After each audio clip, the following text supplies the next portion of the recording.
judging. Okay, good. Thank you. Welcome to the revamped Converging Paths. It's been a few moments. For the next 7 weeks, I am here in the studio with a Zen Buddhist teacher. And who are you? I am Esther Frankel-Tishman. My Dharma name is Myobun. Great. And how do you like to be referred to? Esther, Myobun is a little hard to pronounce. Myobun? Yeah, people will often confuse it with Melvin, so. Okay, we'll stick with Esther then.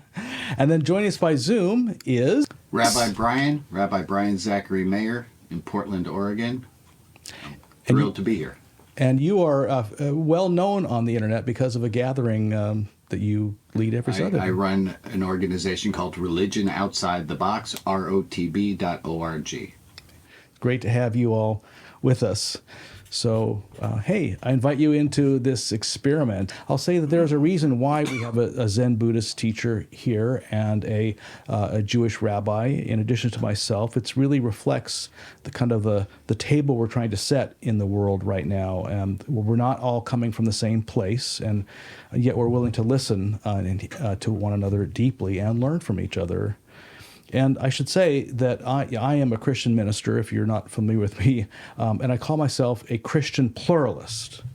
And for me, that means that Jesus reveals God's love, not God's limits. And because of that, I have found continually that it benefits me as a Christian, a follower of Jesus, to listen to people of other faiths who are also tapped into that love and tapped into the presence of the sacred, whether they call it God or simply the sacrality of human life or what have you, that we have a common ground, and that by listening deeply to each other rather than trying to prove who's better, who's right, we actually learn more about our own paths and walk them in a more deep way. So the inner work, is really about 7 conversations where we'll be exploring what's traditionally called the 7 deadly sins and 7 lively virtues. Now, there is a parable, or really a saying of Jesus that has really been floating around in my imagination throughout this project, which is that he says that it's easier for a camel to walk through the eye of a needle than for a wealthy person to enter the kingdom of God. And there's this spiritual teaching that built up around this in the early centuries, and that they saw the eye of the needle as actually a gate through which that was so low that a camel is said to have had to be lowered to its knees and then unpacked of all of it was carrying, all the burdens it was carrying, in order to pass through that gate.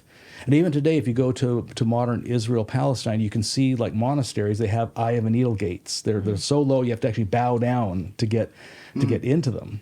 Whether that was actually truly a gate, like in the Jerusalem wall, what have you, it's, who knows. But really, the metaphor, I think, is what's really compelling, that when we talk about sin, we're not talking about some moral, police force or something. We're really talking about that which accumulates, that we pile on ourselves. It really shouldn't be thought of as so much as a moral thing. It has to do with what we accumulate, and that become burdensome. And really, our object is to be light and free and dance. If it's the realm of God, we should be, unburdened and feeling more free in life, even in difficult times. That's kind of the framework of which we're taking this. That when we talk about the sins and the lively virtues that are seen to counterbalance them, we're really talking about what burdens us and what unburdens us. Does that make sense to you too? Does that reverberate in any way with your traditions? Yeah, for me, one of the things about being the Zen person at the table, one of the things that makes it kind of interesting and difficult is that when you're talking about religions, there's always this Judeo-Christian assumption in the West that we're working within monotheism, or at the very least that there's gods, if not just one God. And Zen is a non-theist faith tradition. It's not that there aren't notions of sacred or even of deity, but that's not how Zen orients. We're all interconnected. There's, on an absolute level, no absolute distinction between self and world. So whether you're talking about sin as unburdening yourself so that you can be free and light and live in the truth of love, or whether you're talking about it as orienting toward God or toward love, a Zen perspective is going to ask, where would you put the burden down? where does it go if it's not, where do I throw my trash away? And if I'm trying to orient, is there a single point that I'm orienting toward? So a prevailing image for me is, there's this beautiful poem by an 18th century hermit monk named Ryokan, Japanese, and it's a haiku, and he says, showing first front, then back, maple leaves fall. So we can think of a non-dual perspective in the relationship between the ultimate truth and the relative truth. Like at an ultimate level, we're all interconnected. At the relative level, we're all separate as the two sides of a maple leaf. Mm. As far as I can tell, deluded being that I think I am, I'm filled with sin and yucky. But that's just one side of the maple leaf. And my practice is to help me orient toward the other side of the maple leaf without thinking I can have it and just get rid of the gunk. That's a really good point. I love the idea that, I think that we're going to find during this series that those things that are classified as sin or burden are actually very much related to what we'd also call gift and unburdening, that they actually, if you're going to actually go after the complete annihilation of one, you're going to annihilate the other as well. So, Rabbi Brian, how did you take that metaphor? So,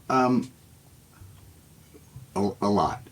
First, I liked a lot what Esther said. There are assumptions that are made that don't fit. And there's often a Christian assumption that Judaism has been practiced exactly since Jesus. It has been linear and monolithic. And the Judaism that I was trained in, the Judaism that I love, is